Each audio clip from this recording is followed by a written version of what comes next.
What up mga idolo? Pag-usapan natin yung mga sensor na nakakabit sa purifier. Ito pala yung purifier namin. May maintenance lang kami. At saka gawa pala yan ng Alpalabala. Ang purifier sa barko ay ginagamit sa paglilinis ng oil. Merong purifier na para sa lube oil at meron ding purifier na para sa fuel oil. Basically, ang purifier ay ginagamit sa pag-remove ng impurities na sumasama sa oil o di kaya yung mga tubig-tubig na sumasama sa oil. So, nililinis niya yon. Ang example natin dito sa drawing is HFO purifier. So, dito meron tayong settling tank.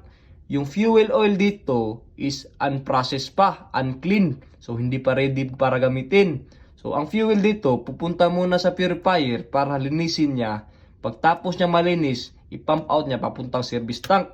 Yung fuel naman dito sa service tank, ito na yung fuel na gagamitin natin papunta sa makinarya para sa pagpapatakbo. Dahil sensor ang topic natin sa purifier, i-zoom in natin to.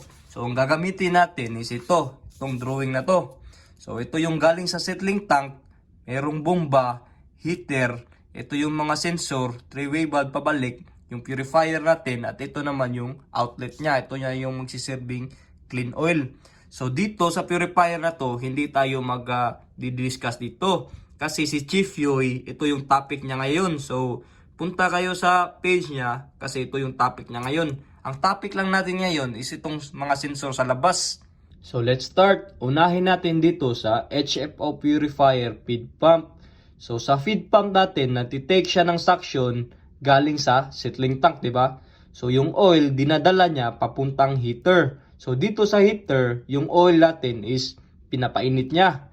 Pagtapos niya papunta sa heater, dito naman siya dito sa temperature transmitter. So dito sa temperature transmitter na to, ang mini-measure niya yung temperature ng oil natin. Pagtapos niya dito sa temperature transmitter, yung oil dadaan sa pressure transmitter. Ito naman yung PT1. Ang PT1 naman, mini-measure niya yung oil inlet ng fuel natin. So pagkatapos niya sa pressure transmitter or sa PT1, dadaan siya sa 3-way valve. Kung ang purifier is hindi natakbo yung program, ang mangyayari is galing sa dito is babalik lang yan sa settling tank. So pa-circulate lang yan. Let's say natakbo na yung program ng purifier natin. So dito sa 3-way valve na to, magchi-change over yan. So galing sa settling to settling tank, galing sa circulation, yung 3-way valve natin is ito magbubukas, ito magsisarado para yung fuel flow niya is pupunta niya sa purifier para sa paglilinis, sa pagprocess. So dito sa gilid naman, ito yung solenoid water block natin. So ang purpose naman ito yung magbibigay ng tubig para sa opening and closing sa bowl. So yan yun. Dito naman, after the purifier, yung clean oil natin is dito na dadaan yan dito. So ito yung clean oil natin, pupunta yan sa pressure transmitter na to. So itong pressure transmitter na to, ito yung PT4. Ang purpose ng PT4, ito yung nagme-measure sa oil outlet natin. So sa fuel oil outlet, ito yung PT4. So after the PT4, pupunta yan dito sa transducer. Ang purpose naman ng transducer is minomonitor niya yung clean oil natin kung meron bang tubig. And after that transducer, pupunta na yan dito sa regulating valve. So dito tayo nagre-regulate sa back pressure natin sa PT4. Kung tataasan ba natin or bababaan. And after the regulating valve, dito na yan sa B4, which is yung pneumatic shut-off valve ng clean oil natin. So ito yung magsisirado in case na may aberya o di kaya mag-stop yung program. And after that one, dyan, pupunta na yan sa service tank. So dito naman tayo sa baba. Diba merong mga pressure transmitter to. So itong pressure transmitter na naman ito yung PT5.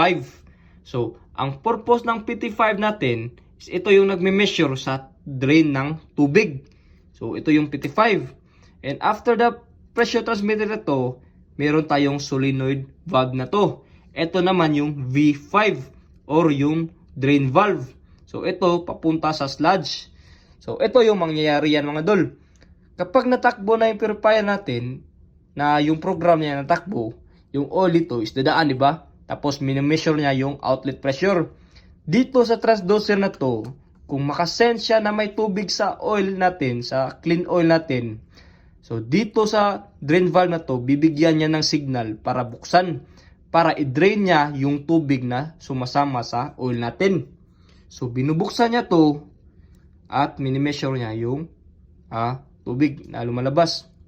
So ito yung purpose ng transducer natin. Kapag makasense siya ng tubig, binubuksan niya para i-drain. So hindi niya hinayaan na may tubig na sumasama sa clean oil natin na papuntang service tank. So yun lang, no. By the way, kung aabot na siya sa alarm or magti-trigger na yung alarm na high water content or transducer high, dyan na natin i-check yung settling tank natin. Although araw-araw natin chine-check or dinidrain yan, pero i-double check natin kung contaminated ba talaga sa tubig. So dyan tayo magdi-drain, check, or di kaya mag-water in oil test. So iti-test natin yung oil, no. Kapag wala, kapag okay naman, like last time, ang nangyari sa amin, madumi lang yung sensor ng transducer namin. So binuksan namin, saka lininis. So yun lang, tas na okay na agad. Actually, meron pa ditong dalawang sensor yung sa RPM, yung speed transmitter, at saka yung sa vibration naman sensor. So meron pang dalawang sensor dito. Last na to mga dula, last na to So lahat ng transmitter na nabanggit ko, konektado yan dito sa controller natin. So ito. So kunyari, itong transducer, nakamonitor siya ng tubig, di ba? So magbibigay yan ng signal dito sa controller, at itong controller naman magsisend ng signal dito sa drain valve natin para buksan. So yan yung mga principle dyan, yung sa sensor niya. So sa program naman, again, itong controller yung nagko-control sa program. So automatic na yan siya, no? So sa cycle niya, sa controller na siya nagko-control.